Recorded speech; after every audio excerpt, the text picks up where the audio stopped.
I drink and I know things. That's what I do. Welcome back to Flagons and Dragons. I am one of your hosts, Jamie G. Esquire. This is the vintner of the finest strong wine west of Westeros. I'm here with my co-host, Magna Mills, for our Season 2 preview of House of the Dragon. Mills, the flagons are good to go, but are you ready for some dragons? It's funny that you would ask me that because since I started drinking that strong wine you sent me, I forgot how to drive. I'm seeing dragons everywhere. Remember when I took that home winemaking course and I forgot how to drive? That's because you were drunk. And how? It's really good stuff, actually, so thank you for that. And thank you for checking out Flagons and Dragons, presented by Regular Dudes Watch Stuff. You can find us wherever you get your pods and on YouTube or on social media at Dudes Watch Stuff. Same place on the web, dudeswatchstuff.com. That's us. We're the dudes watching stuff. Thank you for remembering it. Thank you for not forgetting it. And thank you for remembering the flaps. Follow, like, and please subscribe.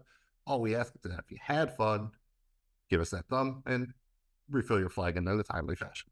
Before we go any further, let's be aware here that this will be a full-on spoiler show. This is important for anybody who's just kind of getting into Hot D, House of the Dragon here. We are going to spoil any and all aired episodes of House of the Dragon Season 1 and Game of Thrones. If you're somehow one of those people who never got around to Game of Thrones, go ahead and watch that first, then hit us up. We'll be trying to at least, any major book spoilers from Fire and Blood, but there could be a couple of minor spoilers that creep in here as well. So there it is. If you don't know, now you know.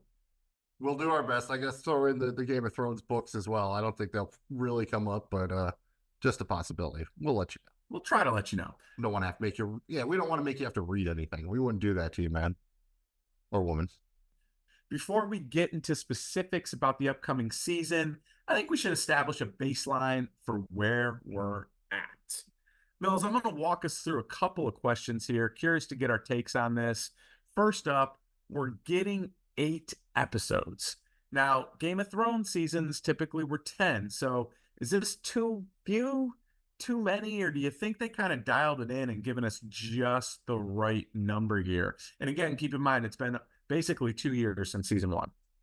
I think 8 is the right number, and I like that it's 8 released, weekly without a break. There's no part 1 and part 2 or what have you, where they come out 6 months apart or something. I like this. Yeah. I think 6 would have felt a little short. 10 would have been fine, but I don't know if you need 10. Some of these episodes do push right up against the full hour. I think 8 is pretty good. I think they have settled on this. I like the way they're releasing them. Again, the weekly release, I'm not a fan of the binge at once. And while like something like Amazon likes to do the 3 at once and then the weekly release, that's fine. I like getting that initial fix, but then you only get the show for 6 weeks, really. It's there and gone. It's amazing that 2 weeks, 2 weeks, it's basically 2 months, and that's a sixth of a year, and it just feels longer, I guess. So, whatever you got to tell yourself. How about you? You going to be? You got to tell yourself. I too am dialed in on this. I'm trusting the fact that they took almost 2 years. Talk about long. They took 2 years to make this thing. I think if they've gotten it right at 8 episodes, that's going to give us enough where each episode's going to be awesome and nothing's going to stretch too long here. That's the hope. So I'm cautiously optimistic with this one. So let's move on here. The premiere will be on June 16th, airing on June 16th, 16 June, all right? And the season finale will air on August 4th. How do you feel about this release period? I mean, just a couple things to note here. Season 1 was August to October, and Game of Thrones was typically April to June. So how you feeling here, man? Right before kind of NFL season creeps up, how do you like this release period? If I had to rank them, I would say I prefer the old Game of Thrones kind of April to June slot. I would put this second and then August to October 3rd. So I prefer this over season 1, but I do wish that it was back in that April range because there's not a lot in there, right? I mean, I guess this year we got a few things. I really enjoyed Fallout. There's been some random stuff, but none of those real Pantheon shows like last year. We had, say, Succession in that timeline. You had Barry in that timeline. Here we haven't had as much of that, so I think that would have been the spot. And again, maybe I'm a little salty that it's coming out as the same time as season 4 of The Boys, season 3 of The Bear, when they're all coming out in the same period of time. I wish they were spread out a little bit. So I'll say I'm fine with it. I like it better than season 1, but not as much as the old Game of Thrones schedule. How about yourself? I hate to do this, but I'm a spitting image here, Mills. I'm exactly the same. I That's think because that it's the right answer. So there's nothing wrong with being correct. it is the right answer. You know what? And we're gonna stick to that. I like that. I think I like this better than August to October. It was kind of brutal when season 1 came out, just because you were in kind of the first 2 months of football season, which Well, if you that's the end guys of summer follow too. People have stuff going on. You have to do an episode on wrapping up Labor Day weekend. vacations. Then Yeah. it just, I just at that time of year, there's just other stuff I would rather do. It's not my optimal time for, just to get into a really intense TV show, especially. 100%. Let's go ahead and keep it moving here. It sounds like season 3 is essentially a sure thing now. How many seasons do you want, assuming they stick to this 8 episodes per season schedule here? And, what are you thinking, Mills? I would say that 4 max. If you told me it was just going to be 3, I think it would be very action packed and awesome. I think 4 is fine, especially if you want to have some more character development. Maybe you're setting off spin-off, prequel, sequel, all that kind of stuff. But I think anything past 4, I think, is probably pushing it. You want to stick to the source material here. Game of Thrones got into most trouble when they veered away from the books, when they didn't have anything but maybe the absolute bare bones sketch of a skeleton of an outline that George gave about a couple major points. And I would much rather go out on a high note, right? Especially assuming we're going to keep getting more content. You have the Hedge Knight series coming out, so you're going to be getting more in the universe. I don't think you push it, so I'm okay with it. But I think 3 to 4, maybe a 3, and then season 4 is like 10 or 12 episodes. Or if you were going to do 3, maybe do 10 or 12 episodes, or 2 8s. So somewhere in that 10 to 16 episode range, I think, is past season 2. How about yourself? It seems like anything over 5 to me typically is a bad thing, unless you're the Sopranos and you squeezed out that 6. But tell me, and this is important. And Mills, I remind you, no spoilers here, but based on what you know from the books, as somebody who's read them, do you think 4 aligns with that? I mean, is that kind of the optimal number, or are you just saying that just out of pure, just a fan of the show? That's definitely influencing my call here, because you do want to stick to, like I said, what is in the books. And I think there are ways, if they extend it, you're going to have to go beyond what's there. And they're already doing implied stuff, basically, because Fire and Blood is really a historical recounting. It's not first person perspective. It's an unreliable narrator. So some of the stuff we're seeing in the show is theoretically either answering questions that weren't fully answered in Fire and Blood, or showing us stuff that happened off screen that was just implied, or maybe even stuff we weren't quite sure what happened, and they're making it a little bit more clear. So I think past that, you're pushing it. You'd have to start doing things like meeting new characters, like, oh, now we're going to go north and meet the Starks, and we're going to spend, half of an episode hanging out there and stuff like that. I think that would really have to expand the scope beyond what it is, which is mainly still, the Targaryen thing, the Fire and Blood. So I think if you go longer than that, it would force the show to try to be more like Game of Thrones. Well, Mills, I mentioned it when we first opened up here. When season 2 premieres on June 16th, it'll be roughly 20 months since the last episode of Dragons. I mean, it's a pretty long time. Will you be okay if we have to wait that long again between seasons 2 and 3? And I guess, a show like this, I'll just preface it, this is a big production, man. I mean, this is, the way it looks, the dragons. I mean, if it takes that long to kind of make all of it look good, do you think it's worth the trade-off waiting? I mean, 20 months is a pretty long time to wait. So, some of my clients have done 20-month prison sentences, Mills. But in all seriousness, what do you think here, man? Is you cool with that? I think you mispronounced colleagues, but I won't let that slide. I think that's the cost of doing business. If you look at the final season of Game of Thrones, it's a similar production timeline. And I think just if you want to have photorealistic dragons, this might just be how long it takes. Like you said, too, it's a major, massive production. They're shooting on locations. They have all these effects, huge crowds, extras, and big ensemble cast. I don't like it, but I will, as long as the quality stays high, it's good. I will live with it. Hopefully there's enough in there. And it's not just them. All the other major shows now are taking 2 years. That's the new thing. That's just kind of how they're doing it. I was shocked when I heard the Bear season 3 was coming out again in June. I'm like, wow. Yeah, you don't have to wait. Good for you. So at least one. There's one show that you kind of feel confident, all right, it's going to come out every June. Every other show now, it's kind of a guessing game. That's true. And it's not just about and this show wasn't even really affected by the strike, right? So I mean Yeah, that's because they were mostly working in the UK. it's just kind of how long it takes. Yeah, no, I'm with you, man. I think it's the price of admission. We're gonna talk about kind of our hopes for the upcoming season and give some predictions, of course. But first, it is time to talk about the final trailer for season 2. Whew, it's a doozy, man. First, they literally teased us with a teaser. Then we got the green and black trailer. This time we finally got a proper 2 minute and change trailer. Mills, on a scale of 1 to 10, how hype did this trailer get you for season 2? I think I'm going to go up to a 9. I don't know if it was quite 10. I don't know if I was ready to run through the wall like the Kool-Aid Man or whatever. But at the end of it, you're definitely ready to go. And again, that's why I'm really glad that they're releasing these one at a time. Because if they gave us like 3, I know I'd like to be, okay, I'm going to watch one and I'm going to sit and I'm going to think about it and reflect on it. And no. It would be like, oh, next episode, please. So this definitely was and can I play the episode now kind of deal? It makes June feel a long ways away, even though the way the clock is moving, it's going to be Christmas in about, I don't know, tomorrow. So very hype. I'm a 9 out of 10. How about yourself? Did you get the full 10? I'm right there with you, man. I love how they did these kind of teaser trailers leading up to this big one here. Dude, this is everything I want out of this type of show.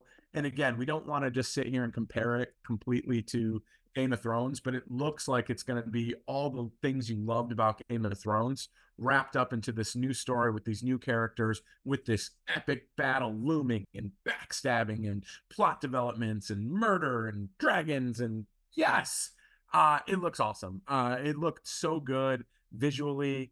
Again, I think it's going to be top notch. I'm so pumped, dude.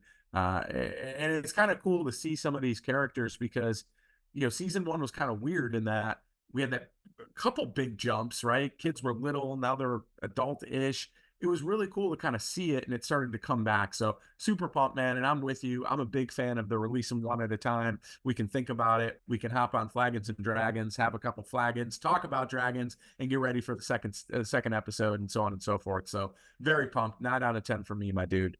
I'm glad we agree.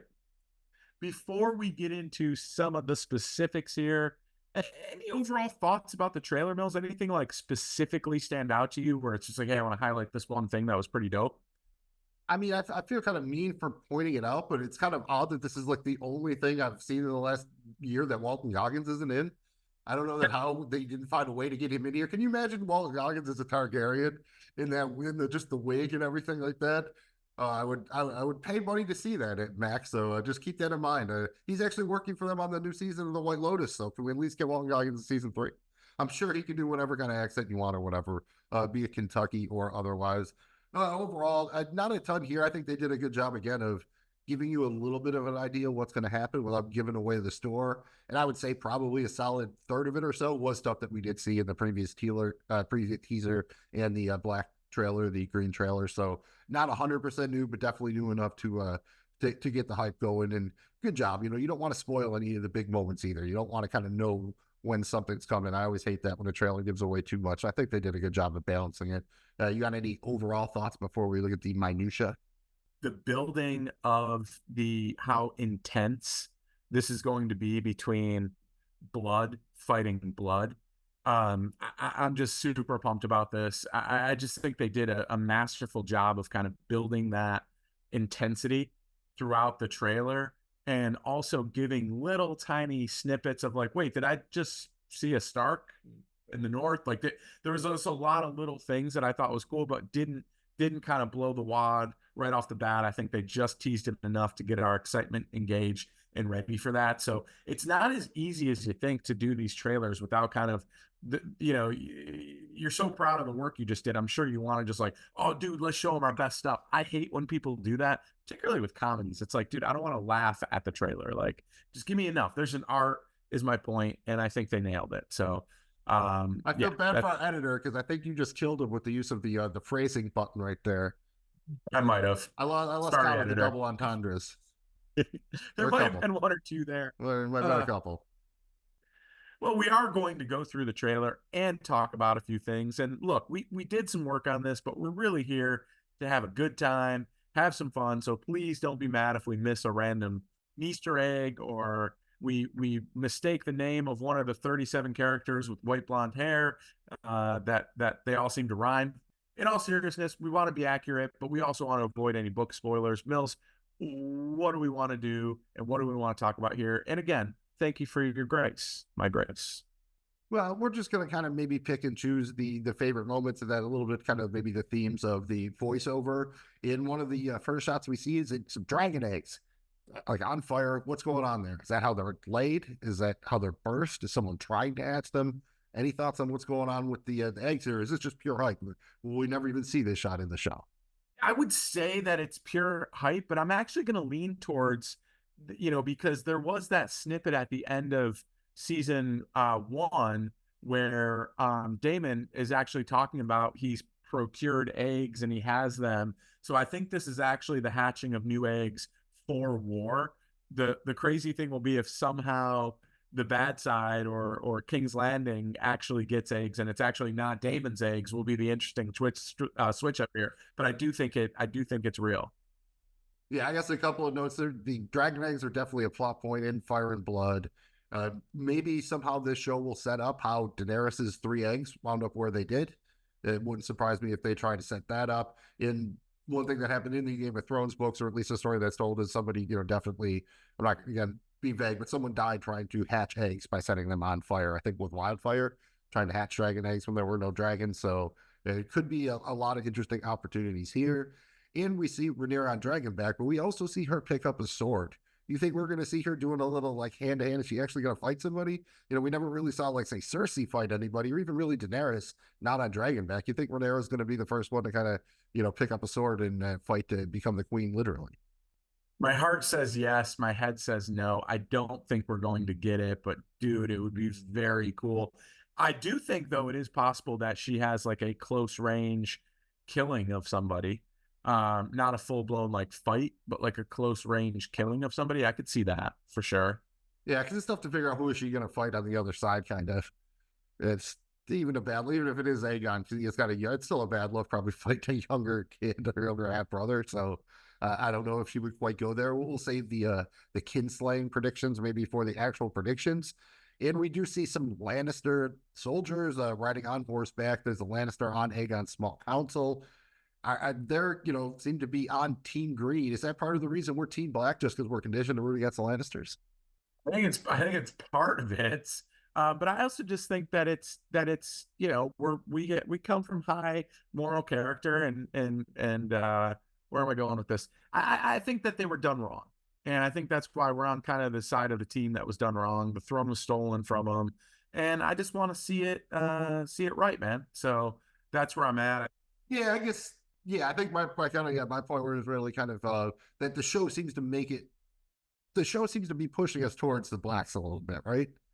I think so. Setting them up as like the right side, kind of, is kind of the Starks in the equation, right? The Starks weren't always right, but they were kind of just by nature the setup to be kind of the the protagonist of the show, so to speak. And we see some Valyrian ships on the water. One thing that Game of Thrones teased, but we didn't get a lot of, was real sea battle. Do you want to see a big sea battle this year? You think we're going to get one? And I do. And I know we got the thing with the crabman and all that, and that was super cool. But I really do want to see, kind of cannons and, fire and ships sinking and maybe a pirate or two. I don't know. But I do really, really, really think that would be a cool thing to show. And we haven't gotten a ton of it. I think it would be awesome. And they've made kind of this emphasis on the sea snake particularly and how important it is to have the army of ships. So curious to see if they utilize that. Yeah, in the books, I mean, he is, legendary. I know they mentioned in the show, but he's like, one of the greatest kind of seafarers, pirates, traders, whatever you want to call them. Just right now, spot prediction, because I can't answer it. Do you think we get any Ironborn in the season if there are ships involved? You think there's any Ironborn that get into the mix here, if that's the case?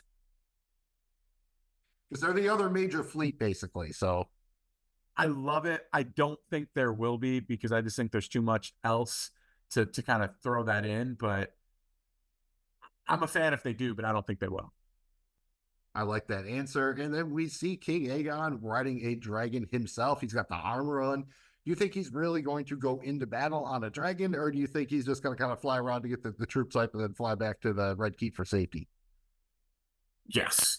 I do think, though, because he has kind of that Joffrey kind of sinister, revenge-driven dickiness to him, that maybe he just goes and like He's just going to go like burns. torch the villages. Yeah, just to The like, women and children, like while the men are out going to face him, he goes and flies and Yes. kills their wives and children or something like that. just to like feel good about himself. Like I could see that 100%, but no way his ass is in battle. But I can see him doing some stupid shit like that. Absolutely. And at the end of last season, obviously, we had a big dragon sequence that started a little bit in the rain. We get a big shot in the trailer, big dragon in, looks like, real storm. Is that something you want to see? I mean, that sounds pretty cool, but it sounds very expensive and maybe a reason why it might take 2 years to produce this, right? I liked it. That scene kind of that you're referencing at the end of season 1, I thought it was awesome, and it was done so well the way they shot it. If they want to invest the money and resources to do that, and they're doing, as long as they do it right, which I have no doubt they will, but I thought that was really cool. I was worried that it would be hard to kind of follow. It could be choppy and going back and forth, and you're flying, and it just. But dude, they nailed it. They do it again. I think it could be massive. But this time, just do it during the day for once, just so I can see all the details. Right, because again, we come back to Game of Thrones, the final season, when you kind of, again, the Winterfell dragon fight there. Everyone, right. It's just like, come on, you get the idea. I understand this day and age of technology. I understand the way they want to live. But yeah, even if it's not cinematically perfect, we'd like to be able to see it without having to crank the contrast and the brightness and everything. And, you talked about Joffrey. He's pretty bad, but I wouldn't say he's like a total douche. Dude, Kristen Cole, he just gives off mad, what is the opposite of it's not even like little dick energy. I don't even know. It's just like so bad. The scorn, or just like the worst, like ex-boyfriend vibes. You know what I mean? It just feels like he isn't necessarily on board with Team Green as much as he just wants to get back at Rhaenyra. He's what the kids would call, butt hurt D-bag. And I think he really is, dude. But he's just so like, it's not like he has like he's the worst kind of. He just seems like the worst. He is, somehow, I might hate him more than Aegon. Probably, but he doesn't have the punchability. Like when I look at Mike McDaniel, the head coach of the Miami Dolphins, I just want to punch him in the face. He doesn't have that to that degree, but he does have this just stench of like, I don't like you. You're like a sleaze scum douche. Spoiler alert, Mills, I wouldn't be sad to see him die this season. I mean, we saw Mike McDaniel trying to sneak in a little covert vaping on the sideline during the game. Wouldn't surprise me to see Kristen Cole just riding into battle, just, puffing on his little vape or whatever while on the horse. He seems like that, rolled up. Like, could you be a bigger dude? He's got one leg of his armor pulled up. Old school. Old yellow style. Cool J? Yeah, like you're about to go ball hard at the spray pool or what have you. And then you referred to it, JVG. We see what I'm almost positive is the wall. It's definitely the north. We've got snow, and we see somebody with the dire wolf sigil. So it confirms Stark. He sure as hell looks like a Stark. So yeah, he does. Happy to see it. We kind of knew we were going to go there. How much do you want to see here north? And you really want to go like north of the wall? Is the wall far enough north? What are you thinking? I think the wall is probably far enough, but I really love this aspect of Game of Thrones. And again, I know this is a different show. I'm not trying to make it Game of Thrones. That said, I do think that this is an important part of the geography of Westeros, and also just the lineage of the First Men and the Starks and where that kind of derived from. And I think they could play an important role in this battle. They kind of, Otto mentioned in the trailer that, we will rally and the families and the houses will come. Well, I think that, the other side is going to have to do that as well. And I think the Starks could play a good role there. So I'd like to see, I don't know, maybe, an episode, part of an episode where it's that, and then another episode or two where maybe they come down a little south. But the famous Stark movement down south that we've come to love. But yes, I want to see it, but not like, I don't overdo it, but yes, again, fine line, I know, but I want to see it. Right, and that's not a spoiler to say at the end of the last season we saw Rhaenyra send one of her sons out there, go out there to try to bring these houses to her side. So my guess is we're going to be seeing part of that process. Whether or not it works, we will find out.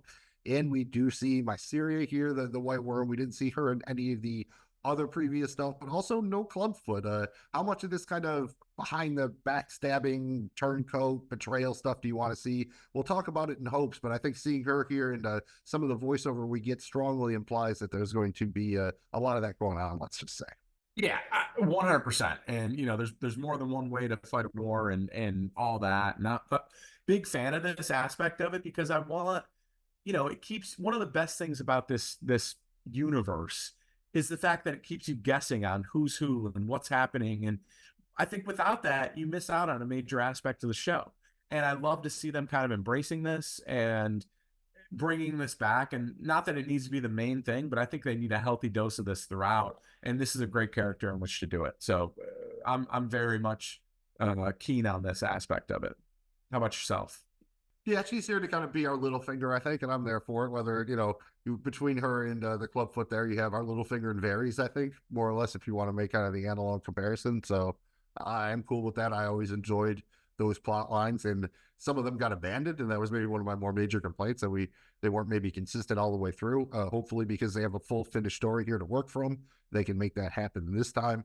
As far as some of the voiceover stuff, Rhaenyra mentions Aegon's prophecy. Remember, now they've kind of retconned it a little bit, so this is why the Targaryens come here to eventually fight the White Walkers and what have you. Do you think this is something we'll get a lot of during the season, or is this just kind of here to remind the viewers about it? It'll just be something that maybe comes up once or twice, but isn't really a big deal.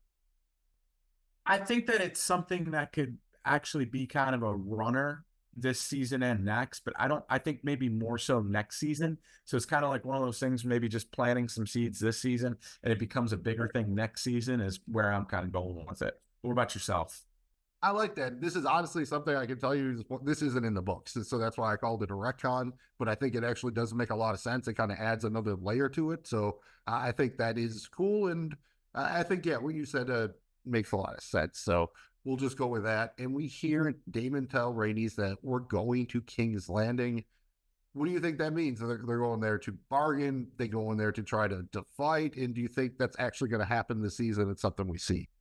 I don't think it's anything other than to fight, sneak attack. I mean, Daemon is kind of the master of war, if you will. So I think it's got to be that. I don't know if this season spills into the full-blown war. I think it's kind of not a Cold War situation, but I think it's a lot of small battles. And so I'm thinking that probably is next season or even season 4. But I do think they go there, but I don't know that it's like a full-blown war. It may be a small battle, or it might be a sneak attack, kind of, like throwing a stone and waiting for. I think it's going to be kind of more Cold War-ish this season. Okay, fair enough. This is what I can't totally answer. I mean, let me ask you this. We've seen Daemon in his armor on a dragon. Is he going to King's Landing in those shots? Is that what we're seeing? Is that the battle he's getting ready for? I'm going to say no. Okay. Fair enough. And we hear Aegon say, Fuck dignity. I want revenge. Is he mad about something that happened in season 1? Say, like, remember Rhaenys coming up the floor in the dragon pit during this coronation or something like that? Or just the fact that Rhaenyra is contesting his claim? Or does he want revenge for something new that we haven't seen yet that happens in season 2? I think it's something new. I think basically that's in response to whatever, Daemon and Rhaenyra do to, her son being killed, basically. I think they respond, and then that's a situation where he says that. Either that or they use some inside baseball smarts to try to knock him down a peg or get leverage on him, and he found out and felt like he was, played. I think it's one of those two things. But yeah, I think it's in response to something they do to him.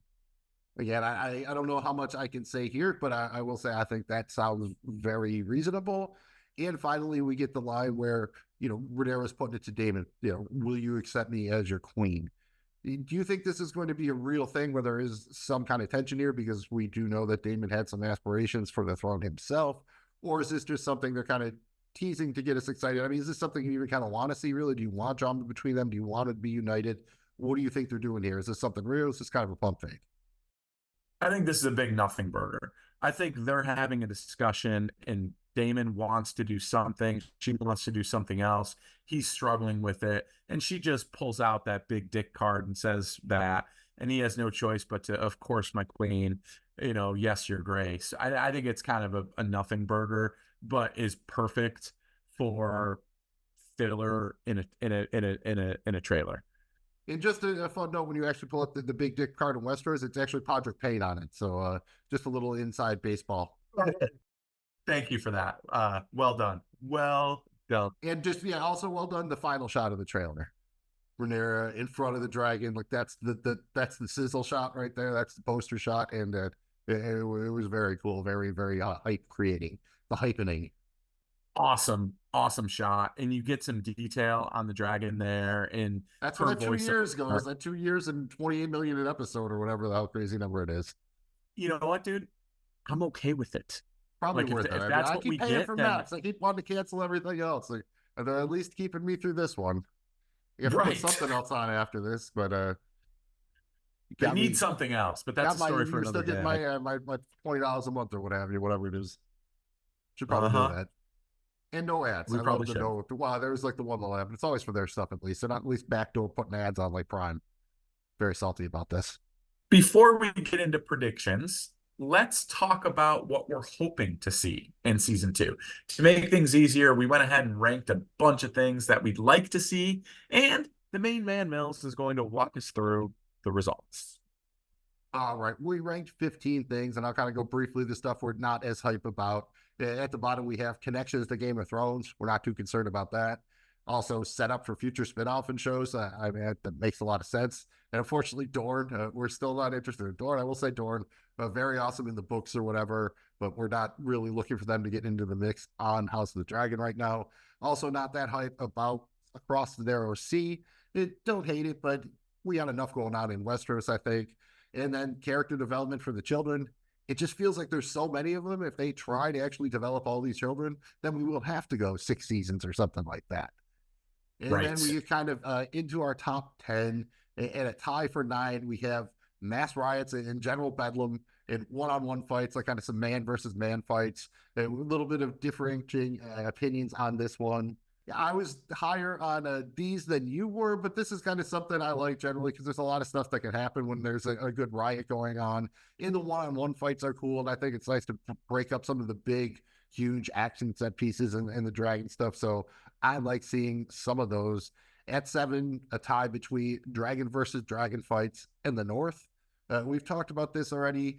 Jamie G, and how much dragons do you want here? I think we mentioned this a little bit before. And as far as dragon versus dragon fights, under, over 2.5. What do you want to see? I don't want to push. Like 2.5 is like literally the perfect number. Like 2 or 3 is probably right. You're gonna have more than 1, I think. But if you get to like 4, it's gonna be very expensive. Then it kind of loses some meaning, right? Yeah, for sure. And, for me, it's one of those things where you don't want to overdo it, but you want to make the ones you have really great. So for me, if it was only 1, but it was like literally like a legendary episode because of it, I'm okay with that. But I think somewhere between 2 and 3 is the perfect number. Don't do 5 or 6. I think that's way too much. I totally agree. And you think we'll get like a full-on melee at any point, like 3 or more dragons fighting it against each other at one time as opposed to just a head-to-head? You think we get 3+ in a fight? I think it's possible, actually, and I haven't really thought about that until you asked me that question. But we almost got like what 7, 8, 9. It's like Royal Rumble or whatever, man. I don't know if there's any rules. I think you can just tag in whoever you got, and there are a bunch of dragons out there. Yeah, dude. Because there are, and there's even more riders. So it's like it could be 2 on 2, 1 on 1. Like I'm into that.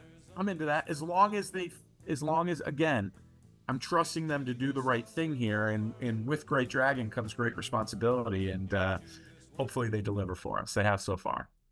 And do you think the Starks will march south this season in that they fight, or is it maybe we see them marching south towards the end of the season as a teaser? What do you want to see? Because this is hopes. What do you want? You want them to come south yet, or you want to hold off?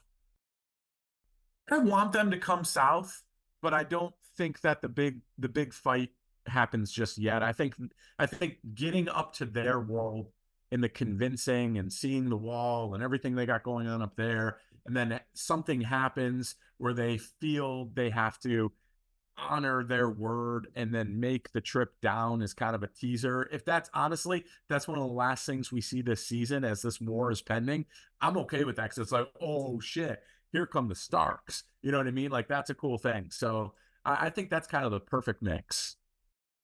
All right, I like that. And at 6, we have a little bit more fun and comedy. I was a little bit higher on this one than you, but I always like that we don't have the Tyrion here, right? That's kind of the one thing we're missing. And even you get so many great lines back in the day, you know, Littlefinger, Jamie, Tywin, you know, everybody would just have these great lines all the time. You'd always get some laughs out of the episode. That's the one thing I don't think we had much of in season 1. There were a couple occasional laughs, but nothing too much. I don't need full on, you know, Marvel Universe style slapstick, but I would like just some like nice, just some sharp insults, just to at least make me chuckle a little bit, have a little fun. Wouldn't hurt to have like a party or something too while you're at it. Those have always been fun. You know, Game of Thrones was a hell of a wedding, I've heard. I heard they do. And yeah, you can even make it like color themed, like, I don't know, red. Too soon. At 5 and 4, we have some more fighting. We have army versus army fights, army versus dragon fights. I mean, I think we've kind of already laid out that we want to see this. We think we're going to see this, and you know, we're hoping for it. I'm pretty sure they're going to deliver on it. At 3, we have some surprises, some twists, some betrayals, that kind of thing. You're very high on this. I mentioned also being a big fan. I think that's what a lot of people came to expect over the first couple of seasons of Game of Thrones. So just looking for more of that here, right? And that kind of just continues through our top options here. 2, we have the political stuff, the small council debates, again, the backrooms negotiating, the shenanigans, all that kind of thing, the twisting sides, the triple crosses. And then at 1, it makes sense that we would have the scheming and backstabbing. You hear about it at the end of the trailer. And that was always, I think, the thing that made Game of Thrones so great is you didn't know what was going to happen. It wasn't necessarily that anybody could die. I think a lot of people got caught up with that, and a lot of shows just started killing people because they thought, oh, we'll just kill them. I mean, The Walking Dead famously just leaned way too far into it, learning kind of the wrong lessons from Game of Thrones. And it was just always about the fact that when the dust settled at the end of an episode, you didn't even know whose side who was on in it, and it was always shifting. And I think that's what really made you pay attention, and it made it so enjoyable. So I think it makes sense that that's really what we want to see here, right?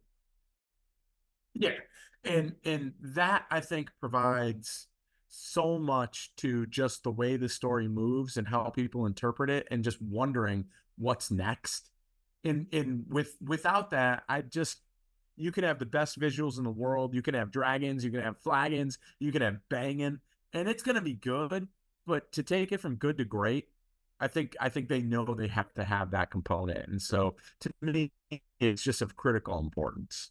Yeah, that's what makes it Game of Thrones. You know, that's if they wanted, they stuck with using the intro song. You know, they want to be part of the universe. So this is the toll they have to pay. They have to be very good at doing this. This isn't the boy the troll toll. It's the troll toll. It's the troll toll. Okay. To get into that Game of Thrones hole. Yes. So I want to get Game into of Thrones that. soul. You have to pay this. That throne soul. Thrones hole? Throne soul. You want this baby boy's hole, you gotta pay the troll toll. Stop. All right, not bad. Good rhythm, love the enthusiasm. I feel like you're saying boy's hole, and it's clearly soul. And I know, Artemis, you did write soul, right? I did write soul. It's almost time for predictions. I swear it's my grace. But first, we need to unveil our initial Hot D hierarchy. Our first power rankings of season 2. Once again, our master of mathematics will walk us through these. All right. There were a lot of characters here, but we are just going to skip down to the top 10 because we have some ties in. We agreed on a lot of these. We have a 3-way tie at number 9 between Kristen Cole, Larry Strong, and Baela Targaryen. That's Daemon's daughter that he had with Lena Valerian, who's no longer with us. We were both kind of at the end here, and we are mostly ranking these on, you know, the power ranking as far as where they're at on the show, and then a little bit of how much we like them or not. So maybe it's not a surprise that we see Kristen Cole down here at the bottom, but there's a lot to get to still because we have a tie at 7. And it's kind of ironic here to call Alanis Morissette because we have a tie between Corlys Velaryon and Rhaenys Velaryon, husband and wife, the Sea Snake and Mrs. Sea Snake here. And we were both very similar. You had him at 7 and 8. I had him 9 and 8. Yeah, I think that's kind of where they are. They're right in the middle until we see how House Valerian does here. Maybe they will triumph in a sea battle. We'll have to wait and find out. At 6, we have Aemon Targaryen. That's Aegon's younger brother, the one eye riding Rhaegar, the biggest dragon. You had him at 5. I had him at 6. He's definitely a little salty that he is behind his brother there. So we will see how that plays out. Maybe we'll get some of that scheming and backstabbing. At the top of the top 5 here, we have Alicent Hightower at 5. You had her at 6. I had her at 4. Makes a lot of sense. I think she is still technically kind of in charge of Aegon right now. At 4, we have Rhaenyra. You were a little bit higher. You had her at 2. I had her at 5. I think it depends a little bit on, where you think she stands in the hierarchy with Daemon in her kind of mental state after losing a son or whatever. But Jamie G, you got her at 2, so she's definitely your girl. Then at 3 makes a lot of sense. We have Daemon Targaryen. We both had him at 3, so I think that is very on brand. Makes a lot of sense. At 2, we have a little bit of diverging opinions here. We have Otto Hightower. You had him at 4. I had him at 1. I have him at 1 because right now, kind of like when Joffrey was on the throne, I believe, it was Tywin back then. I now believe he is basically the de facto ruler of the 7 kingdoms at the moment. We'll see how long it lasts, but as of right now, I think he has hand over Aemon, Aegon, and Alicent. So I think right now, Otto Hightower's running stuff. Shout out Reese fans. And then at number 1, we have Aegon himself, Aegon 2, Aegon the Older. You had him at 1, I had him at 2. He is currently the guy sitting on the Iron Throne, so probably makes sense that he's at the top of the charts, right?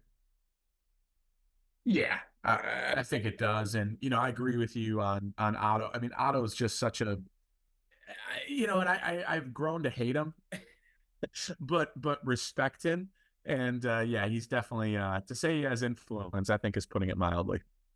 I wish we could get not a crossover, but like a buddy comedy, like maybe a buddy cop with him and then Otto from The Simpsons, because they would just be like 2 radically different people. I think that maybe a Midnight Run remake where Otto's got to bring him back on a bus or something like that. I don't know. Wow. I think there could be some fun there. All right. I want to hear everybody's best Otto impressions, both House of Dragon Otto and Simpsons Otto. Yeah. Wow, you guys have windows? I can't afford this place. So good. We're going to kick off our predictions here with our death duels. Since Mills has read the books, he's going to be asking the questions, not answering them. Mills, go ahead and take us away. All right. And as far as my math right now, I know of 11 dragons on the board, so I'm just going to ask you a couple of just easy questions. How many dragons do you think die this season? Can be anywhere from 0 to 10, let's say. Man, I'm gonna go ahead and say 1. He says 1. Is there any one in particular? If you don't know the name, you could tell me their rider. Is there any one that stands out as you think maybe the most likely to go? As crazy as it is, I think maybe Sunfire, which is Aegon's dragon, and that's me assuming maybe Aegon doesn't make it to the end of the season. Okay, I like that. Go a little bold here. I'm going a little bold, Mills. So when he goes down, do they die together then? Because that's kind of the next question. When a dragon dies, does the rider die with him? So you think Aegon and Sunfire might be going out together? No. So since you had only 1, so then I guess there won't be any dragon that gets multiple dragon kills this season. How about new riders? Will we see any of the dragons that either don't have a rider get a rider, or will anybody get switched out? I absolutely think I think there's 3 riderless dragons, Mills. I'm going to go ahead and say all 3 get filled this season. All right. It is very important to get filled, and we started with that important stuff, but now I guess we should probably, talk about the people now that we've done the dragons, I guess, and because this is a Game of Thrones show, even though it's not crucial that somebody dies, people are probably going to die, right? I think this is kind of obvious. It's right there in the title with the fire and blood. So what I did is I had Jamie G rank the characters on how likely he thinks they are to die this season. And we're mostly interested at the very top and in the very bottom of the list. You are really, really thinking Aegon's going down, right? You have Aegon at the top, Sea Snake at 2, Otto at 3, Kristen Cole at 4. I like that top 4 because they're all major characters, but it still feels like the show could definitely obviously keep going without them, or maybe even two of them, right? Do you of this kind of your top 10 or so? How many do you think we lose? The top 10 most likely to die characters. You think we lose two or three, or is it just one? I think we have to lose at least two here. And I think that just kind of gets you to the point where now there's been enough stones thrown and, kind of redemption from the other side to the other side to the other side to where now we have a full-blown war brewing. And I think what better way to get that full-blown war brewing than maybe the current illegitimate sitting on the throne to die. So to me, that's where I went this route. But yeah, I think at least two die here. And honestly, I could see a universe where more do, but I'm staying with two. If Corlys was going to die, is it at sea? Yes or no?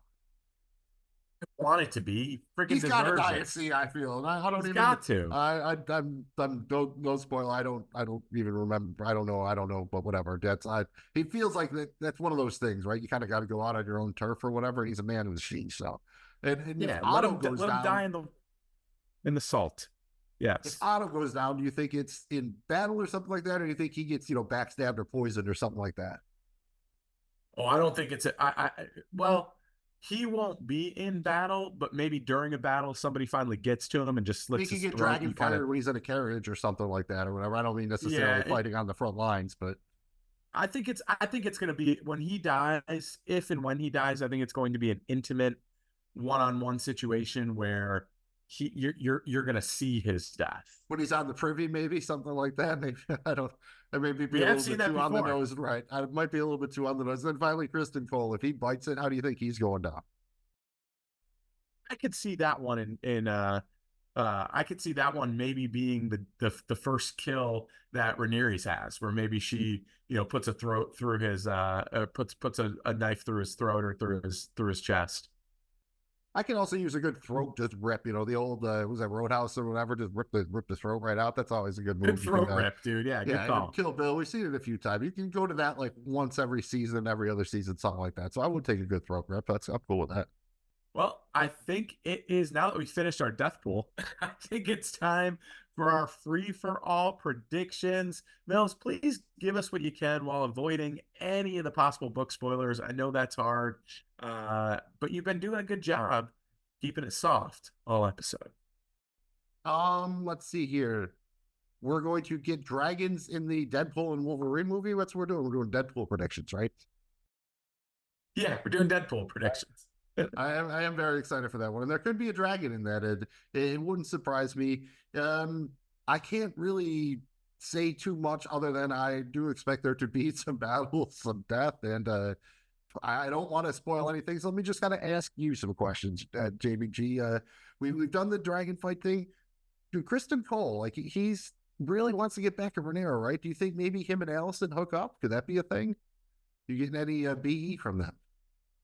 I haven't gotten any BE yet, but it could be a thing. I'm giving that a straight 50-50 check. Like that's a coin flip. It's a coin flip situation. It would make sense. And we've talked about Otto a bit. Do you think he's going to continue to be kind of the real power behind the throne here, or are Alicent and or Aegon going to kind of be able to push him to the side and take over for themselves, kind of like we saw Joffrey do a little bit? I think they're certainly going to try, but I think he remains in control. And I think it comes at maybe even the death of Aegon. Like, I just think he is not going to relinquish his power, if you will. Any chance he winds up just on the throne himself? Any chance he just says, screw all this, whatever, just puts the crown on and just sits on the seat himself? No. Because despite his own ambitions, I do believe him to want to at least have the guise of tradition and what's right for the realm. And him putting himself on there, it would be too, he at least has a little, the bridge too far for him, right? Like he can't quite go to like the full incest route or whatever. Although I think he actually did suggest marrying Aegon and Rhaenyra in season 1, so he was actually willing to go that far for it. And speaking of that, you think we're going to get any new kids, pregnancies, that kind of thing? Ooh, that's a really good question. I don't think so, but it would be fun to just see Aegon have like an illegitimate. I think that could be fun and something that they could bring back maybe in season 3 or 4. particularly if there's another time jump. But yeah, I don't think so. Not this season. That's a good lead in right there. How long do you think this season 2 will take place over? Will there be time jumps? Is it going to be over like 2 weeks, 2 months, 2 years? How long do you think the season will take place over? They kind of did the whole time jump thing in season 1, so I don't anticipate a ton of it. Certainly not like a 15-year time jump. I think maybe it takes place over, I'm going to say within 2 years. Within 2 years is kind of my safe conservative bet. If there is a time jump, I think it's minor, but I really don't think there is one. I could see it taking place within 6 months, honestly. Yeah, I think I was going to say kind of that same 1 to 2 years. And if there is, it wouldn't surprise me, they'll probably have to jump forward a couple months here or there, but I don't think we're going to get multiple years probably. I think that's probably a bit too much. Will there be any kinslaying? Are we going to see any intra-family killing here? How cool of a word is kinslaying, number one? Like, that's a pretty cool ass word. Just somebody like Cool or cruel, depending on your pronunciation. I don't know. you gotta call Harlan Clowney and get Art to say it. Like, that's shout out Justified. If you're not listening, you should go check out Justified podcast. Anyway, it was Justified. Anywho, I'm gonna say yes, Mills. I think there is some kinslaying. I think there absolutely is some kinslaying in this. Will we get any new incest that's not existing incest? I can't believe I have to ask this. It's so ridiculous. New instances of incest. like somebody asked me that. It's like, oh, you must be talking about an HBO show because that's literally what they do. Yes. Hopefully it's not spreading. I think there will be new incest. I really do. I think they'll tolerating a lot of things. I'm not going to tolerate incest. That's I'm drawing the line there. I think so, buddy. I think so. And we've kind of already talked about the Starks, the Dorne, the sea battles.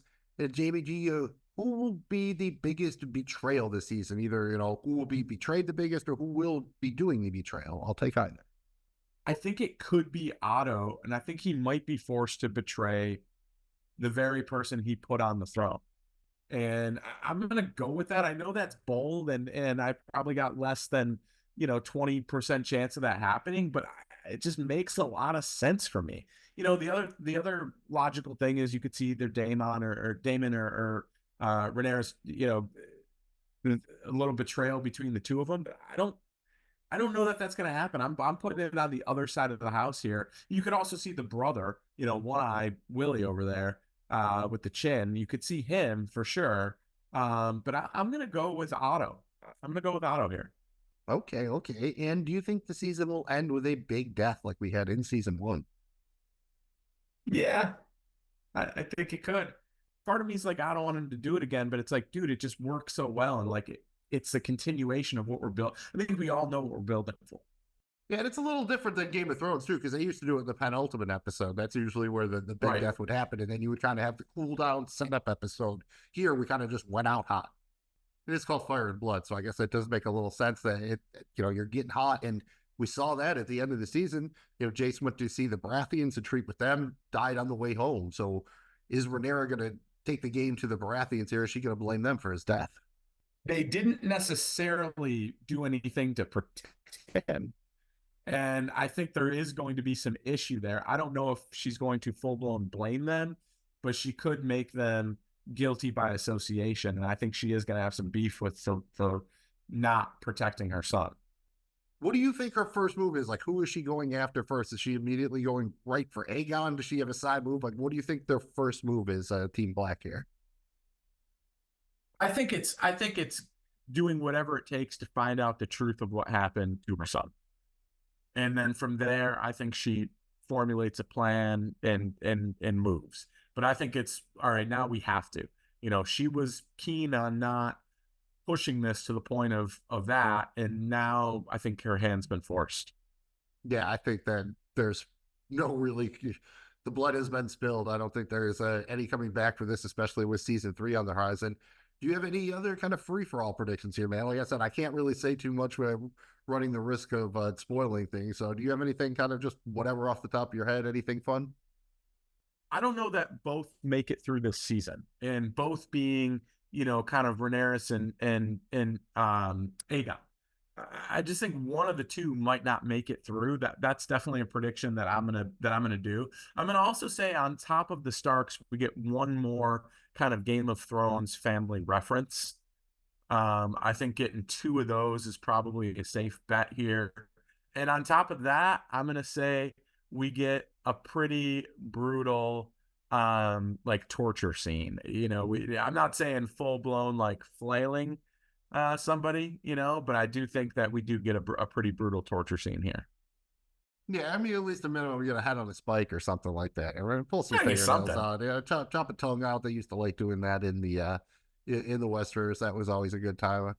Yeah, I mean, I think we're gonna see a lot of fun stuff. Really, I am looking forward to it. I do really enjoy the books, and I am both happy that I've reread them recently because I remember a lot more now. Now that I've read it 2-3 times, it's a lot more in focus. But it's also a little tough because now I know that I can spoil some stuff. So not as fun not making predictions. But I never minded Game of Thrones when I watched it, even though I'd read the books, because they always managed to remix it in just a way that even if you kind of knew it was coming, it was still always enjoyable, at least somewhat surprising. So I have confidence that they'll be able to continue to do that here. Man, I'm fired up. I think that does it for this episode of Flagons and Dragons. Nels, what is our release schedule looking like for season 2 as we approach June 16th? The plan is to record on Monday night after the episodes air on Sunday, and then try to get them out by Tuesday night. Could spill into Wednesday morning, and it's not really our fault. I just want to say we didn't have the idea to put House of the Dragon and the Boys out at the same time. So, yeah, thanks for that. Thanks again for your patience, and thanks for checking out this show. We hope that you will join us for season 2 as we take it in episode by episode. If you have any thoughts on our predictions, or you got some predictions or theories of your own that we didn't hit, let us know. You can drop a comment below, or my personal favorite is slide into them DMs, baby. Go ahead and just give me a reason to respond. I'm in there sniffing around, and I'll see you. Mills, remind everyone where they can find us. And I'll remind you that the reason he wears around that like ridiculous like baseball glove is so he can slide into the base and not get Absolutely. cleated. So Mills, he's trying to slide into DMs in public. The man's wearing a sliding glove just walking down the sidewalk on an average day. He's that ready sliding to slide glove in and a cup every day. while playing and a the Fantastic Voyage remix. There you got the good slide the whole slip and slide. Yeah, and he's got a slip and slide records t-shirt on. He's doing the whole thing. Thank you for doing the whole thing with Flagons and Dragons, presented by Regular Dudes Watched Up. Once again, you can find us wherever you get your podcasts and on YouTube, on social media at Dudes Watched Up, same place on the internet. Thank you for remembering it, and thank you for not forgetting the flaps. Follow, like, and please subscribe. Not only does it keep the dragons in the air, it keeps us on the air. So if you care, please remember, if you had fun, click the thumb. I'm Megan Mills. He's Jamie G. Our flagons are empty. May your dragons fly high, and we'll see you again with fuller glasses. Our flagons are empty, but rest assured, they will be full when we meet again. See you guys next time.